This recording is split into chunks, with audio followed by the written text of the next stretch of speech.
আপনার next destination যদি হয়ে থাকে টেকনাফের এই গর্জন বাগান, তাহলে এই ভিডিওটি দেখা আপনার জন্য 100% হালাল হয়ে গেছে। কারণ এই ভিডিওতে এই গর্জন বাগান নিয়ে এমন কিছু চরম সত্য তুলে ধরা হবে যা এর আগে কেউ তুলে ধরেনি। কক্সবাজার কিন্তু সম্প্রতি প্রচুর পরিমাণ পর্যটক আসছে এবং আপনাদের ভ্রমণ তালিকায় আমি জানি এই গর্জন বাগানটি রয়েছে। তাই এই ভিডিওতে এমন কিছু তথ্য শেয়ার করব যা প্রত্যেকটি ভ্রমণকারী পর্যটকের জানা একান্ত জরুরি। আসসালামু আলাইকুম beautiful peoples, welcome back to my new another video. আর আজকে আসলাম টেকনাফ উপজেলার জাহাজপুরা গর্জন বন পিকনিক স্পটে। এটা নিয়ে অলরেডি আমার দুই একটা ভিডিও আছে, বাট আজকের ভিডিওটা অন্যান্য ভিডিও থেকে একটু ডিফারেন্স। তো চলেন আগে একটা টিকিট নিব, তারপর ভেতরে যাবো, এন্ড বাকি সবকিছু হবে ভেতরে। এই গর্জন বাগানের গেটের ঠিক সামনে দেখবেন একটি মুদির দোকান রয়েছে, আর সেখান থেকে মূলত চাবি ও টিকিট সংগ্রহ করে নিতে হয়। এই যে আমার হাতে দেখতে পাচ্ছেন টিকিটের মূল্য পার পার্সন 23 টাকা করে পড়েছে। আর যদি বিদেশি পর্যটক হন তাহলে $1 সাথে 15% ব্যাট পড়বে। সো এই এক জায়গায় মনে হয় বাংলাদেশি হিসাবে একটু লাভ হয়েছে আমার। সো এবার আসি আসলে মূল কথায়। হ্যাঁ, ভিডিওর ক্যাপশন দিকে আশা করি বুঝে গেছেন আজকে কোন বিষয় টপিকে কথা বলবো।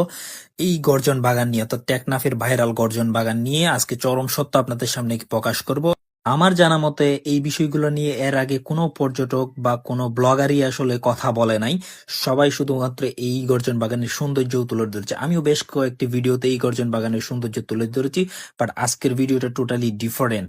এই গর্জন বাগানে আসার আগে যে চরম সত্যগুলো আপনার অবশ্যই জানা দরকার, তা হলো এই গর্জন বাগানে প্রবেশের পর আপনি 5 মিনিট হাঁটার পর দেখবেন যে এর অলরেডি রাস্তা শেষ, সামনে যাওয়ার আর কোনো রাস্তা নাই। আমি একটু আগে গিয়েছিলাম, ব্যাক আসতেছি, কারণ এটা জাস্ট উপর থেকেই সুন্দর লাগে, বাট এখানে আসে ঘুরে ফিরে দেখার মতো আসলে তেমন কোনো কিছুই নাই। জাস্ট যদি আপনার গর্জন বাগান দেখতে ইচ্ছা করে তাহলে আপনি আসতে পারেন। তার থেকেও বড় সমস্যা হচ্ছে এখানে সিকিউরিটি জনিত অনেক সমস্যা রয়েছে, অর্থাৎ নিজের নিরাপত্তাকে নিজেকেই নিয়ে যেতে হবে।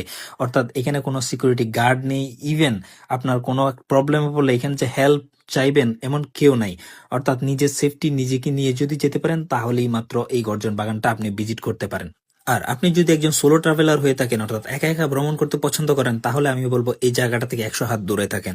কারণ এই জায়গাটা অনেক বেশি অনিরাপদ। এই জায়গা থেকে কিন্তু অনেক মানুষ ধরে নিয়ে গুম করা হয়েছে। আপনারা যদি অনলাইনে একটু ঘাটাঘাটি করেন তাহলে খুব সহজেই জানতে পারবেন। যদিও বা সামনে খুব সুন্দর একটা পার্কের মতো রয়েছে, তবে এটা অনেক দিন ধরে ব্যবহৃত হচ্ছে না। খুব সহজেই আসলে দেখলেই বুঝতে পারবেন অযত্ন অবহেলায় পরে অনেক জিনিসপত্র নষ্ট হয়ে গেছে।